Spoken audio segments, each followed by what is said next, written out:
In this video, I'm going to reveal to you how you can get your ex back if they hate you.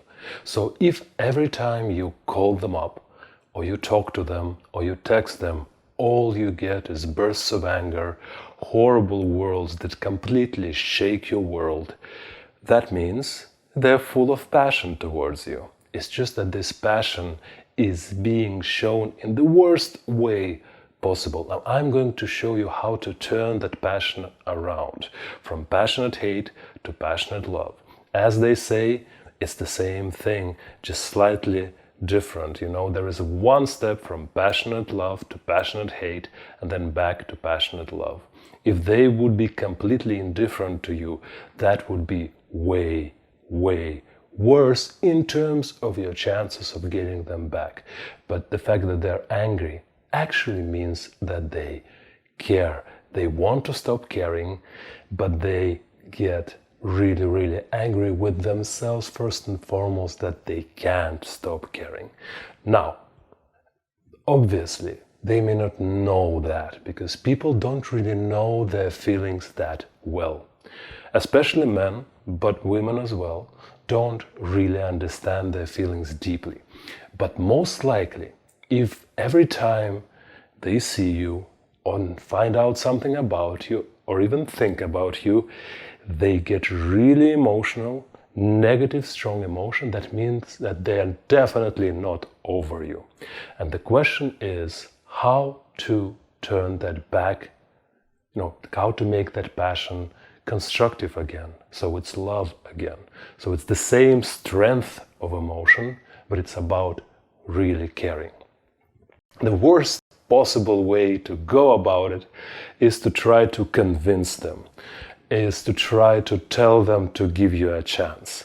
They will see it as a fight, they will see it as an attack on their freedom of making a choice. They made a choice to break up with you. How dare you, after all the things that happened? And sometimes you think, what happened? I didn't do much to them to deserve this anger, to deserve this hate.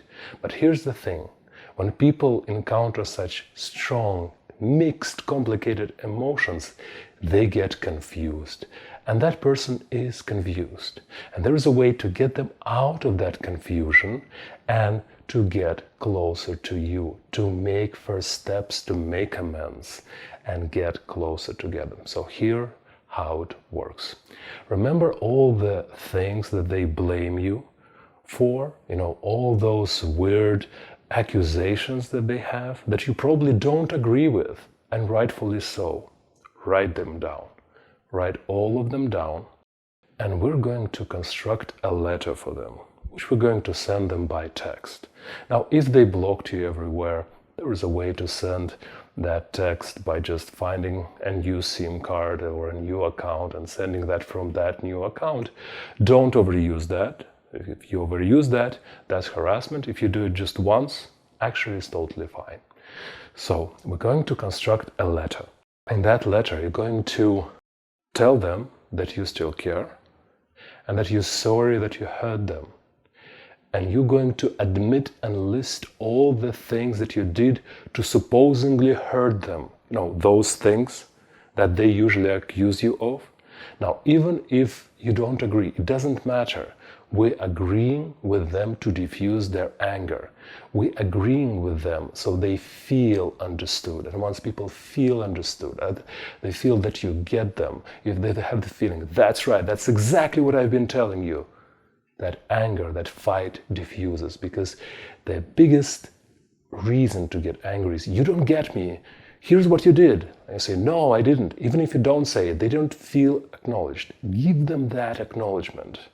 And then the anger dissipates. So first, you say you still care, but you wanted to reach out because you don't want to stay enemies for the rest of your life.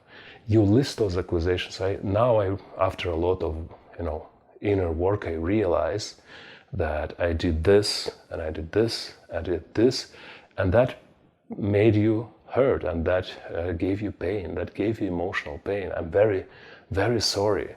I wish I could do it differently, but that's what it was. And I hope we're able to leave that all behind. And I'm not asking to get together again because I respect your decision. But I ask you to give us a chance to just be acquaintances and say hi once in a while. Thank you, and I hope I get your answer. Now, write in slightly your language so it doesn't sound like somebody else wrote it. So don't use my exact words, but the idea is this.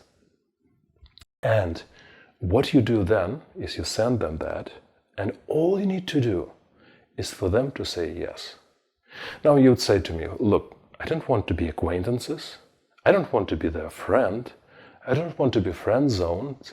I want to be together again. I want to get back with that person. I love that person. I want us to be a couple again.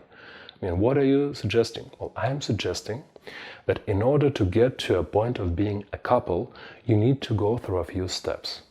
I've been working with getting people together, getting ex back, remaking marriages, helping people restore relationships for the last 12 years. More than 75,000 people been through my programs.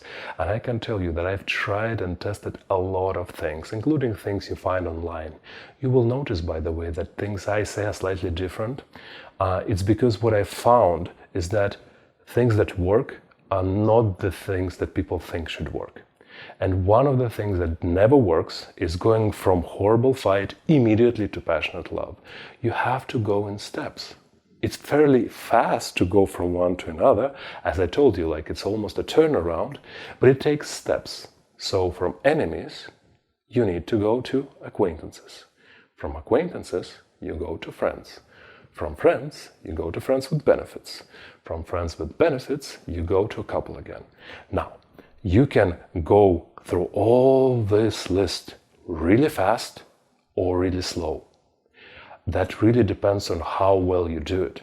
But your first step is diffuse the anger by agreeing with them. Now you would say, but I don't really agree with them. Most of those accusations are not fair. Well, here's the thing. Think about this. You're dealing with a child right now. They have regressed to their childish state. Don't you feel like they're being adolescent? Even though they may be in their 30s, 20s, 40s, 50s. Right now you're speaking to a child. And in order for a child to stop crying, sometimes you have to pretend to agree. And this is what we're doing. We're being the adult in the room. And I am helping you through this.